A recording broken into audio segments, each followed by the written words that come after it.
آج ہم قرآن مجید کی 37ویں سورت الصافات کے گہرے پیغامات کو سمجھنے کے لیے ایک سفر پر نکل رہے ہیں۔ یہ سورت ہمیں فرشتوں کی قسموں سے لے کر انبیاء کی آزمائشوں تک ایک ایسے راستے پر لے جاتی ہے جو ایمان کو مضبوط کرتا ہے۔ تو آئیے دیکھتے ہیں کہ اس میں ہمارے سیکھنے کے لیے کیا کچھ ہے۔ تو سب سے بنیادی سوال یہی ہے کہ قرآن کی یہ سورت ہمیں آخر سکھاتی کیا ہے؟ یہی سوال اس پوری گفتگو میں ہماری رہنمائی کرے گا۔ آئیے اس کا جواب مل کر تلاش کرتے ہیں۔ اچھا، تو اس سفر میں ہم 5 اہم پڑاؤ سے گزریں گے۔ شروعات ہوگی فرشتوں کے پراسرار قسموں سے، پھر ہم توحید کے مرکزی پیغام کی گہرائی میں اتریں گے، اس کے بعد ہم انبیاء کے متاثر کن قصوں سے سبق سیکھیں گے، آخرت کے مناظر کا ایک تصور دیکھیں گے، اور آخر میں بات ختم کریں گے حق کی حتمی فتح کے طاقتور وعدے پر۔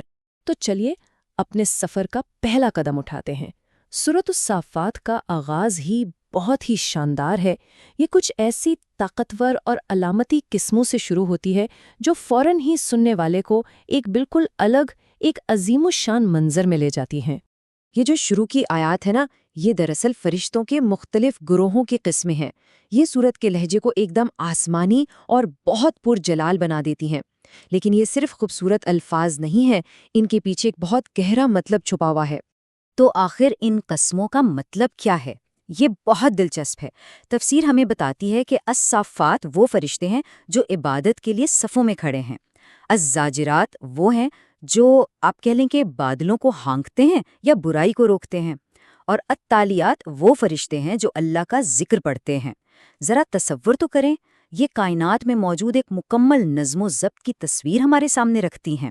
اور یہ ساری قسمیں، یہ جو شان و شوکت ہے، یہ دراصل ایک بہت بڑے ایک مرکزی خیال کی بنیاد رکھ رہی ہیں، اور وہ خیال ہے توحید، یعنی اللہ کی وحدانیت۔ توحید، جیسا کہ ہم جانتے ہیں، اسلام کا سب سے بنیادی عقیدہ ہے۔ بالکل آسان لفظوں میں اس کا مطلب ہے کہ اللہ ایک ہے اور اس کے ساتھ کوئی شریک نہیں، اور اس کا بالکل الٹ ہے شرک، یعنی اللہ کے ساتھ کسی اور کو برابر سمجھنا، جسے اسلام میں سب سے بڑا گناہ سمجھا جاتا ہے۔ یہ سورت صرف توحید کا اعلان نہیں کرتی، بلکہ اس وقت کے غلط عقائد کو براہ راست چیلنج بھی کرتی ہے۔ جیسے یہاں ان آیات میں یہ اس عقیدے کو سختی سے رد کرتی ہے کہ فرشتے اللہ کی بیٹیاں ہیں۔ قرآن کا پیغام بالکل صاف ہے، اللہ ان تمام باتوں سے بہت بلند اور پاک ہے۔ اب سوال یہ ہے کہ توحید کا یہ پیغام عملی زندگی میں کیسا لگتا ہے؟ اس کے لیے یہ سورت ہمیں کچھ انبیاء کی زندگیوں میں لے جاتی ہے جنہوں نے اسی ایک اللہ کے پیغام کے لیے ناقابل یقین جدوجہد کی۔ ہماری پہلی مثال ہے حضرت نوح علیہ السلام۔ ذرا تصور کریں، ایک شخص جو صدیوں تک اپنی قوم کو ایک اللہ کی طرف بلاتا رہا، لیکن جواب میں اسے صرف مذاق اور مخالفت ہی ملی۔ اس کے باوجود وہ اپنے مشن پر ڈٹے رہے۔ تو انجام کیا ہوا؟ اللہ نے حضرت نوح اور ان کے مٹھی بھر ساتھیوں کو ایک بہت بڑے طوفان سے بچا لیا، جبکہ انکار کرنے والی پوری کی پوری قوم غرق ہو گئی۔ یہ کہانی ہمیں ایک بہت واضح سبق دیتی ہے، آخر میں کامیابی ہمیشہ سچائی کی ہی ہوتی ہے۔ اب ہم آتے ہیں حضرت ابراہیم علیہ السلام کی کہانی پر، جو اللہ پر مکمل بھروسے اور اس کے ہر حکم کو ماننے کی آپ کہہ لیں کہ ایک جیتی جاگتی مثال ہے۔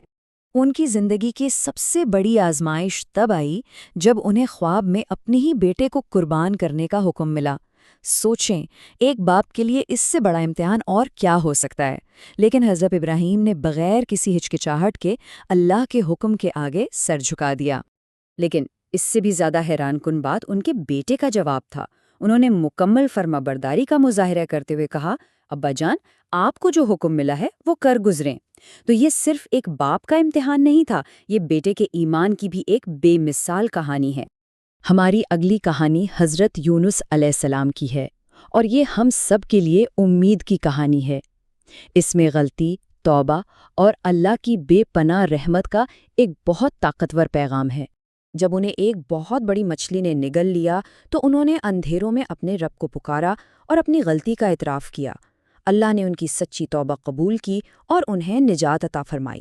یہ اس بات کی دلیل ہے کہ اللہ کی رحمت ہمیشہ توبہ کرنے والوں کے لیے کھلی ہے۔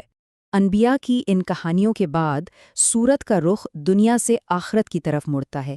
یہ ہمیں اس دن کے مناظر دکھاتی ہے جب ہر عمل کا حساب ہوگا اور اس کا نتیجہ سامنے آئے گا۔ یہاں سورت جنت میں مومنین کے لیے انعامات اور جہنم میں کافروں کے لیے سزا کی ایک بالکل واضح تصویر پیش کرتی ہے۔ دونوں منزلوں کا فرق دن اور رات کی طرح بالکل صاف ہے۔ اور یہ فرق صرف رہنے کی جگہ کا نہیں بلکہ کھانے پینے کا بھی ہے۔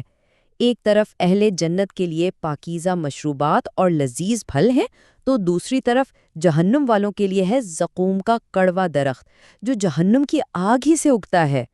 ان تمام قصوں اور آخرت کے مناظر کے بعد سورت ہمیں اپنے آخری اور سب سے زیادہ پرامید پیغام کی طرف لاتی ہے، اور وہ ہے حق کے حتمی فتح کا وعدہ۔ سورت کا اختتام ایک بہت بڑے الہی وعدے پر ہوتا ہے۔ یہ ایک تسلی ہے کہ آخر میں فتح ہمیشہ سچائی اور اس پر چلنے والوں کی ہوگی، چاہے راستے میں کتنی ہی مشکلات کیوں نہ آئیں۔